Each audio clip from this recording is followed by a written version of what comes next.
Hi friends, வாங்க இன்றைக்கி நம்ம என்ன பார்க்க போகிறோம்னு பார்த்தீங்கன்னா 6 மாதம் ஆனாலும் 1 வருஷம் ஆனாலும் கெட்டு போகாத அளவுக்கு மாங்காய் ஊறுகாய் எப்படி செய்கிறதுன்னு சொல்லிட்டு பார்க்க போகிறோம். நான் மாங்காய் மரம் தோப்புக்கு போயிட்டு மாங்காய் எனக்கு தேவையான அளவுக்கு பறித்து எடுத்துகிட்டு வந்துட்டேன். நான் இன்றைக்கி பார்த்தீங்கன்னா மாங்காய் சாதமும் மாங்காய் ஊறுகாயும் செய்ய போகிறேன். மாங்காய் மேலே இருக்கிற பாலெலாம் போகிறோம் போல் நம்ம நல்லா தண்ணி ஊற்றி நல்லா கழுவி எடுத்துகிட்டு வந்துடலாம். நீங்கள் ஊறுகாய் எந்த அளவுக்கு செய்கிறீங்களோ அந்த அளவுக்கு மாங்காய் எடுத்துக்கோங்க. இன்றைக்கி பார்த்தீங்கன்னா நான் 2 மாங்காய் போல் தான் ஊறுகாய் செய்ய போகிறேன். மீதிலாம் சாதம் செய்ய போகிறேன். நல்லா கழுவி அலசி எடுத்துகிட்டு வந்துடலாம். உங்களுக்கு மாங்காய் ஊறுகாய்க்கு மாங்காய் வந்து எந்த சைஸில் வேணுமோ அந்த சைஸில் நீங்கள் கட் பண்ணி எடுத்துக்கலாம். சின்ன சின்னதாகவும் கட் பண்ணிங்கனாலும் நல்லாயிருக்கும், பெருசாக கட் பண்ணாலும் நல்லாயிருக்கும். இன்றைக்கி நான் பார்த்தீங்கன்னா சின்ன சின்னதாக கட் பண்ணி எடுத்துக்கிறேன். நம்ம ஒரு மாங்காவை 8 4 அந்த மாதிரியும் கட் பண்ணி எடுத்துக்கலாம். அந்த மாதிரி கட் பண்ணோன்னா நல்லாயிருக்கும். இன்றைக்கி நம்ம வந்து வெயிலில் காய வைக்க போகிறது கிடையாது, அப்படியே தான் செய்ய போகிறோம்.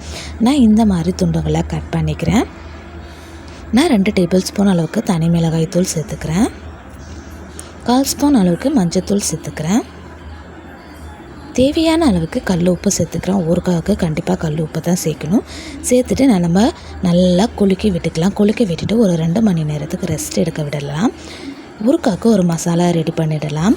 கடாய் வச்சு கடாய் நல்லா சூடானதுக்கப்புறம் 1 டேபிள் ஸ்பூன் அளவுக்கு கடுகு, 1 டேபிள் ஸ்பூன் அளவுக்கு வெந்தயம், இது நல்லா பொரியிற அளவுக்கு வறுத்து எடுத்துகிட்டு நல்லா பவுடர் பண்ணி எடுத்துக்கலாம். இது போடும்போது பார்த்திங்கன்னா ஊறுகாய்க்கு இன்னும் நல்லா டேஸ்ட்டு கொடுக்கும்.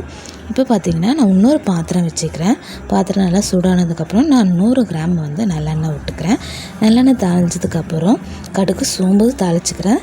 கடுகு சோம்பு பொரிஞ்சதுக்கப்புறம் நான் ஊற வச்சுருந்த மாங்காவை அதில் சேர்த்து நல்லா கலரி கொடுத்துக்கிறேன்.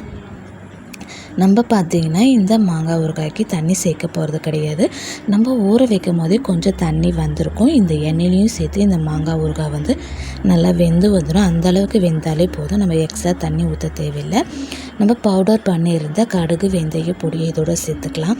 இதை சேர்த்துட்டு நம்ம கிளறும் போது பார்த்திங்கன்னா ரொம்பவும் சூப்பரான வாசனையாக இருக்கும், கமகமான இருக்கும், திருவி மணக்கும். நீங்கள் செய்கிற மாங்காய் ஊறுகாய் இதில் ஒரு கட்டி போல் நம்ம வெல்லம் சேர்த்துக்கலாம். வெல்லம் சேர்க்கும் போது நம்ம மிளகாய்த்தூள் அதிகமாக சேர்த்துட்டாலும் மாங்காயில் இருக்கிற புளிப்பு அதிகமாக இருந்தாலும் இந்த வெல்லம் வந்து நல்லா பேலன்ஸ் பண்ணி கொடுக்கும்.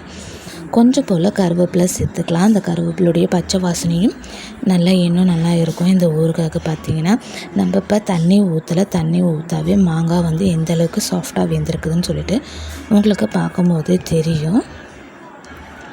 இந்த ஊறுகாய் பார்த்திங்கன்னா தயிர் சாதம், சாம்பார் சாதம், ரசம் சாதம், வெரைட்டி ரைஸ் கூட வச்சு சாப்பிடும்போது சூப்பராக இருக்கும்.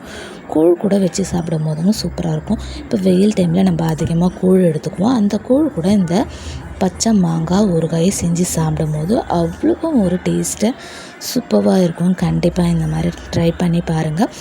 நீங்கள் நிறைய நாள் ஸ்டோர் பண்ணி வைக்கிறீங்கன்னா மாங்காய் வந்து பெரிய பெரிய துண்டுகளாக போட்டு வெயிலில் காய வச்சு செஞ்சிங்கன்னா இன்னுமே நல்லா டேஸ்ட்டாக சூப்பராக இருக்கும். இப்போ நம்ம கொஞ்சம் போல் பெருங்காயத்தூள் சேர்த்துக்கலாம். பெருங்காயத்தூள் சேர்த்துட்டு இன்னும் நல்லா கிளறி கொடுத்துக்கலாம். இப்போ பார்த்திங்கன்னா மாங்காய் ஊறுகாய் எண்ணெயோடு நல்லா சுருண்டு திரண்டு வந்துடுச்சு. இதுதான் கரெக்டான பக்குவம். இந்த பக்குவத்தில் இருக்கும் போது நம்ம ஸ்டவ் ஆஃப் பண்ணி வேறு ஒரு பவுலுக்கு மாற்றிடலாம். இதை நீங்கள் கண்ணாடி பவுலு, பீங்கான் அந்த மாதிரி ஸ்டோர் பண்ணிங்கன்னா ரொம்ப நாளுக்கு உங்களுக்கு கெட்டு போகாமல் இருக்கும். நான் 2 வாட்டியாக செஞ்சேன் மாங்காய் ஊறுகாய். பார்க்கும் போதே எவ்வளோ கலர்ஃபுல்லாக சூப்பராக இருக்குதுன்னு சொல்லிட்டு பாருங்கள். உங்களுக்கு கண்டிப்பாக இந்த வீடியோ பிடிச்சிருக்கோன்னு நம்புகிறேன். பிடிச்சிருந்தால் லைக் பண்ணுங்கள், கமெண்ட் பண்ணுங்கள், ஷேர் பண்ணுங்கள், சப்ஸ்கிரைப் பண்ணுங்கள்.